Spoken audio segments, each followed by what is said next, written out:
नमस्कार। मैं डॉक्टर दिनेश चारण,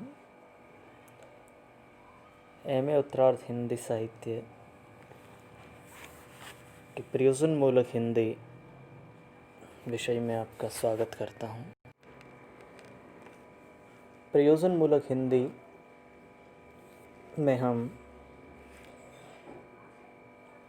प्रशासकीय पत्राचार के विविध रूपों के बारे में पढ़ रहे हैं।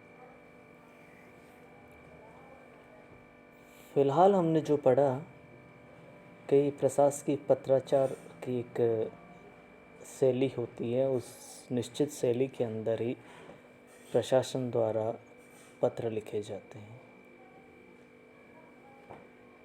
सामान्य पत्र और प्रशासनिक पत्रों में ये एक मोटा अंतर है कि सामान्य पत्र आप किसी भी प्रकार से कैसे भी लिख सकते हैं, लेकिन प्रशासन के पत्रों की एक निश्चित शैली है। उस शैली के इतर आप कुछ भी नहीं लिख सकते। आज प्रशासकीय पत्राचार का अगला जो रूप है हम पढ़ेंगे ज्ञापन, जिसे अंग्रेजी में मेमोरेंडम कहते हैं। किसी भी कार्यालय द्वारा किस रूप में कैसे ज्ञापन दिया जाता है और ज्ञापन को लिखते समय हमें किन किन चीज़ों का ध्यान रखना होता है, ज्ञापन किसको दिया जा सकता है, ये कुछ महत्वपूर्ण बिंदु हैं और इन महत्वपूर्ण बिंदुओं पर चर्चा करना आवश्यक है। अगर इनको हमने ध्यान में नहीं रखा तो उसका स्वरूप ज्ञापन का बदल जाएगा। जब एक मंत्रालय अपने अनुभागों, शाखाओं, प्रभागों, विभागों और संबद्ध तथा अधीनस्थ कार्यालयों को पत्र लिखता है, तब ऐसा पत्र ज्ञापन कहलाता है।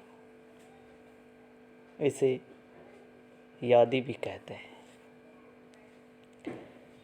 ज्ञापन का उपयोग प्रार्थना पत्रों, नियुक्ति के लिए दिए गए आवेदनों तथा याचिकाओं आदि का उत्तर देने के लिए, पत्रों की प्राप्ति की सूचना देने के लिए तथा अधीनस्थ कर्मचारियों को ऐसी सूचना भेजने के लिए जो पूरी तरह से शासकीय आदेश नहीं कही जा सकती। कार्यालय ज्ञापन, जिसे दफ्तरी यादी कहते हैं, और ज्ञापन, जिसे यादी कहते हैं, की रूपरेखा और लेखन शैली में लेश मात्र भी फर्क नहीं। अंतर है तो केवल यही कि कार्यालय ज्ञापन का मंत्रालय में आपस में पत्राचार के लिए प्रयोग होता है और ज्ञापन का प्रयोग अपने अधीनस्थ व्यक्तियों को ऐसी सूचना देने के लिए होता है जो आदेश न हो। ये ध्यान रखा जाए कि ज्ञापन की जो भाषा है वो आदेशात्मक नहीं होती है, वो सिर्फ एक सूचना पहुंचाने का कार्य करता है। ये साफ सा हम समझ चुके हैं कि कार्यालय ज्ञापन में एक मंत्रालय अन्य मंत्रालयों को अपनी सूचना भिजवाता है और ज्ञापन में एक मंत्रालय अपने जितने भी अधीनस्थ विभाग हैं उन विभागों तक अपनी सूचना देने का कार्य करता है ज्ञापन के माध्यम से। ज्ञापन की वाक्य रचना भी अन्य पुरुष में होती हैं और इसमें भी न तो कोई संबोधन होता है, न स्वनिर्देश, नीचे केवल प्रेषक के हस्ताक्षर और पद का उल्लेख रहता है। इस पत्र पर विभाग का कार्यालय अधीक्षक अथवा अन्य अधिकृत कर्मचारी हस्ताक्षर कर सकता है। जिसके नाम ये ज्ञापन भेजा जा रहा है उसका नाम और पद प्रेषक के हस्ताक्षर के बाईं ओर लिया जाता है।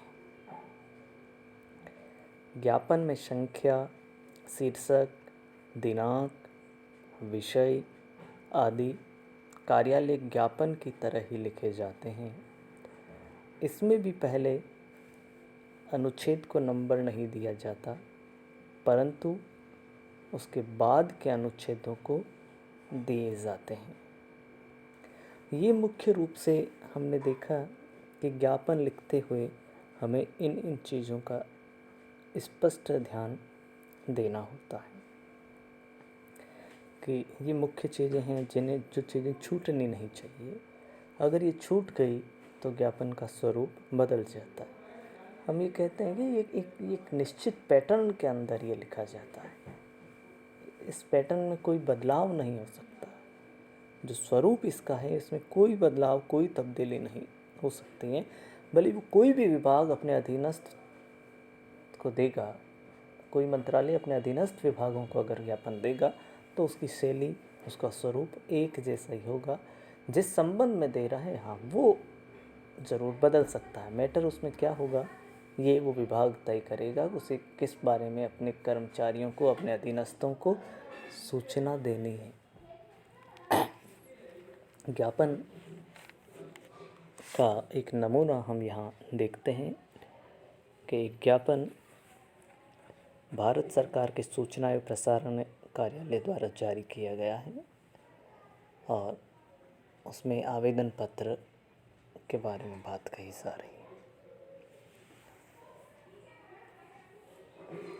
इस रूप से लिखा जाएगा, ऊपर संख्या लिखी जाएगी, उसके बाद भारत सरकार, नीचे मंत्रालय का नाम आएगा, जो मंत्रालय हैं, जैसे यहाँ सूचना व प्रसारण कार्यालय नई दिल्ली, और उसकी दिनांक, जो भी जिस तारीख में लिखा जा रहा है वो तारीख, वो दिनांक वहाँ अंकित की जाएगी।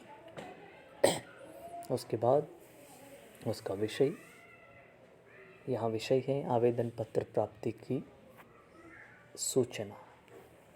आवेदन पत्र प्राप्ति की सूचना आपको देनी है अपने अधीनस्थ को, अपने मंत्रालय के अधीनस्थ जितने भी विभाग आते हैं उनको। तो जिस रूप में वो लिखा जा रहा है कि अधो हस्ताक्षरी को आपके दिनांक 10 जनवरी 1984 का आवेदन पत्र स्वीकार करने का निर्देश हुआ है और साथ ही यह बताने का आदेश हुआ है कि आपका आवेदन पत्र विचाराधीन है। निर्णय होते ही आपको यथाशीघ्र सूचित कर दिया जाएगा। ये पूरा मैटर है वो यहाँ पर आ गया है।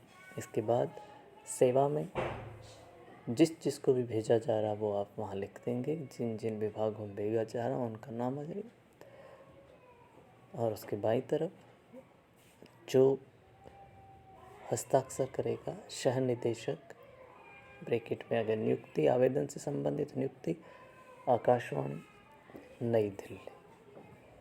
और उसके बाद नीचे पूरा आपका पता आएगा, जैसे यहाँ सेक्टर 2 879 RK पुरम नई दिल्ली 22। इस रूप में ये करके हम एक ज्ञापन बना करके भेजते हैं। ये ज्ञापन का एक नमूना है, प्रमाण है, जो मैंने आप लोगों के सामने यहाँ रखा है। तो मुख्य हमें ये ध्यान रखना है कि ज्ञापन और कार्यालय ज्ञापन में दो ही फ़र्क हैं। कार्यालय ज्ञापन अपने समानांतर और मंत्रालयों को भेजे जाते हैं और ज्ञापन एक मंत्रालय द्वारा अपने अधीनस्थ विभागों को दिया जाता है। धन्यवाद।